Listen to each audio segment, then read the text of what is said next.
Greetings and welcome back to room 303 in our Talks with Walt, as we are calling our readings through the deathbed edition of Walt Whitman's Leaves of Grass. We turn now to right at the end of this psalm section, as I am calling it in a lecture that I gave earlier about Walt Whitman and the New American Bible, Song of the Rolling Earth. Now there's an interesting debate about the title of this poem, and we'll get into it here in a second.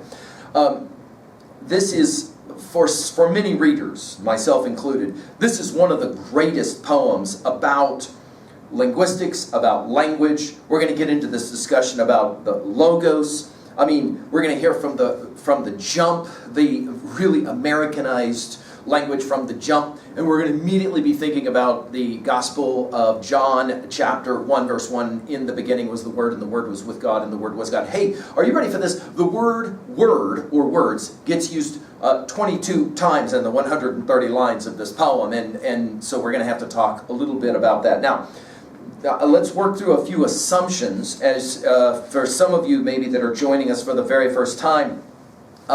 First of all, learnstrong.net, down the left-hand side, find our Talks with Walt, is what we're calling this series of conversations with Walt Whitman and our engagement of Leaves of Grass. And we really hope that you have been with us from the very beginning, that very first word, come, and then, of course, the inscriptions. We're going to actually look at the very first poem of Leaves of Grass and notice that the word gets used 2 times. Whitman was a great player with words. He loved words, and so we're going to comment, obviously, about it here. Why? Because we are the stories that we tell and retell. We're also the stories that, of course, we decide to accept or reject. And to that degree, as we look at this poem, we're going to pay attention to it. Now, in this lecture, I'm just going to introduce you, and then we'll get into each one of the 4 sections of this. We'll probably do 4 lectures because there's just so much going on. We'll see as we go. Now, our learning theory is crucial. What do we mean when we talk about learning in 303? We talk about the ability to connect new information to old information, in meaningful ways, and that's always our goal. That is to say, the new is the new, the N-E-W is the K-N-E-W, and that's how we want to pay attention to it. Our annotative approach, of course, is built upon that. Let's just review. That is to say, we're always looking at text, in this case, of course, Rolling Earth, from 3 levels. We're going to try and answer 3 guiding questions. What does the text say? Level 1, what does the text mean? Level 2, and how can I relate to it? Level 3. At level 1, we're only going to summarize at level 1. At level 2A, we're going to ask about themes and messages, and we're going to get a lot of that information here right away. And then at 2B, rhetoric. Not what Whitman says, but how Whitman says it. Okay, and for example, we'll begin right there with the word rolling, and the way in which he uses the word rolling in Leaves of Grass. And for those of you who have been reading with us from the very beginning, right up to and including Song of Occupations, you know that he loves to use certain words in certain ways, and rolling will be one of those.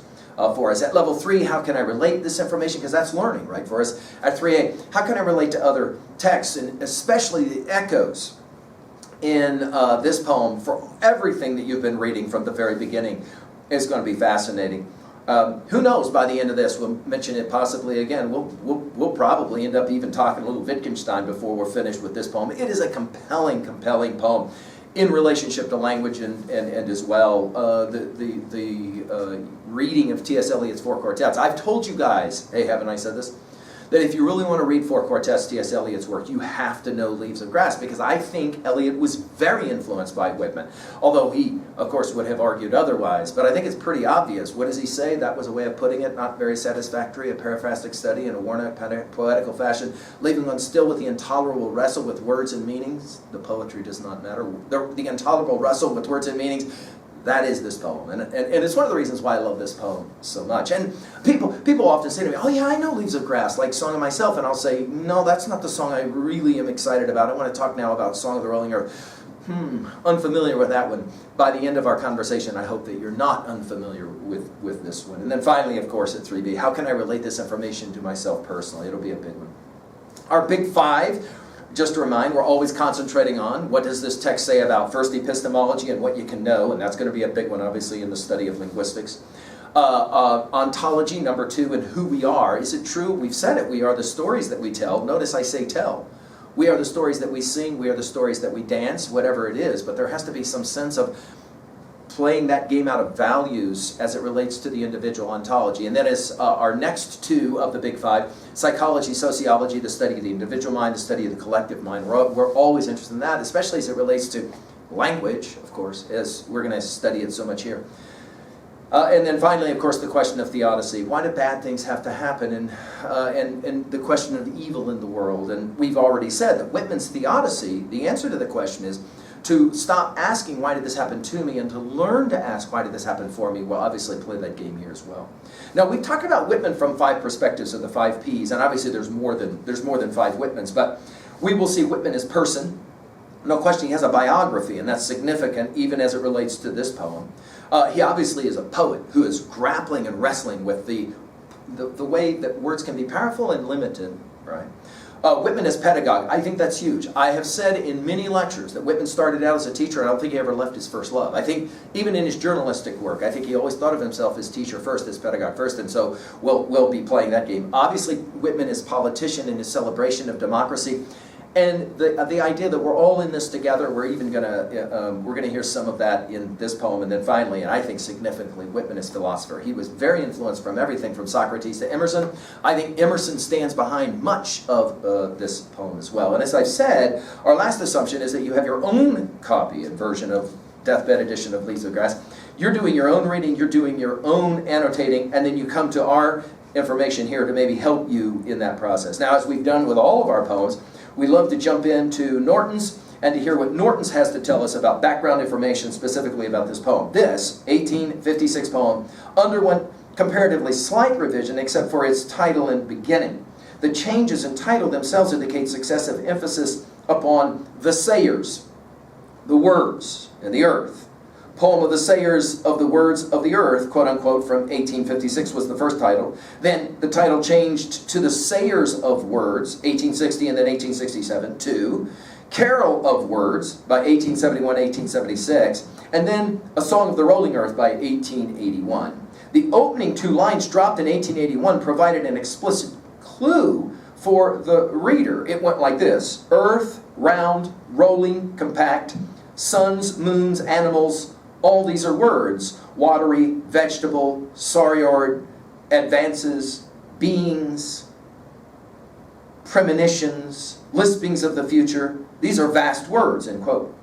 In his manuscript enumerations of the 1860 blue copy text, Whitman proposed changing the opening to, "This rolling earth is the word to be said," but withdrew the alteration, and the lines were retained through 1876.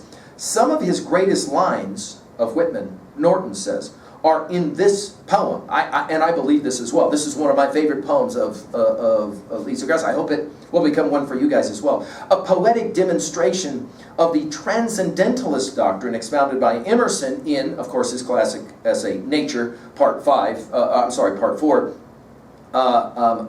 Language, from 1836. Quote, Emerson says, "Language is a use which nature subserves to man. Nature is the vehicle of thought. Words are signs of natural facts." And of course, we've given a full lecture at learnstrong.net on the essays of Emerson, and of course, both the lectures of the essays of both nature as well as language as well.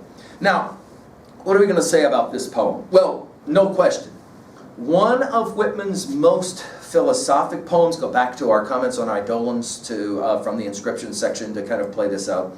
We're going to want to work now sections 1, 2, 3, and 4 individually and obviously collectively.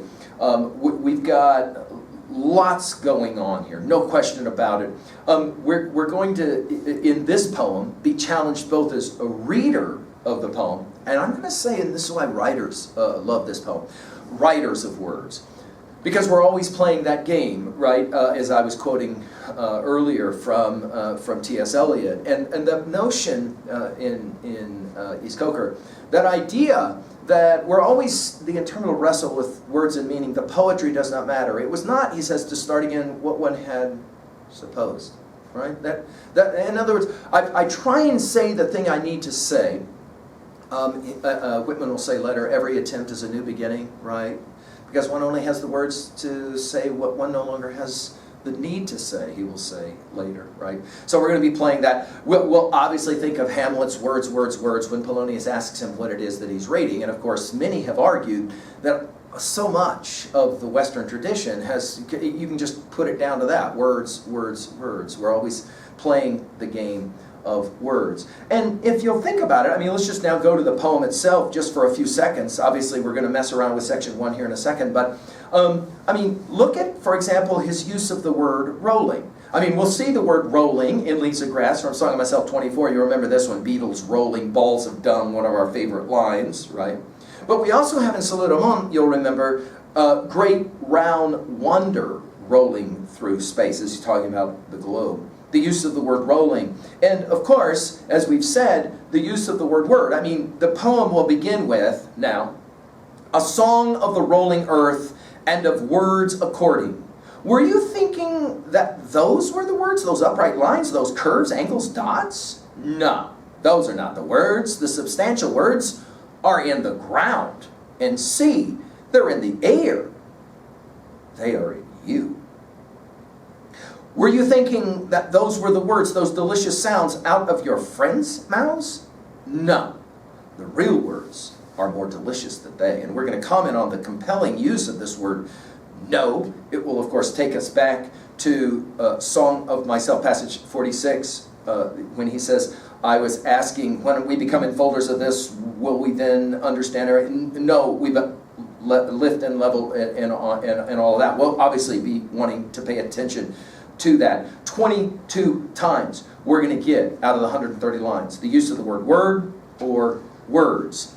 And again, as we said, we might find ourselves working even with the great philosopher Wittgenstein, many argue the greatest philosopher of the 20th century, and his fascination with the play of words. I think, guys, I've said this to you before, I think Whitman is playing and having a lot of fun playing as he's working with Leaves of Grass.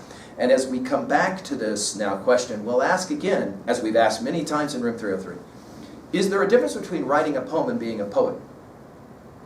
Is there a difference between playing a musical instrument and being a musician? Right? Is there a difference between working on a vehicle and being a mechanic?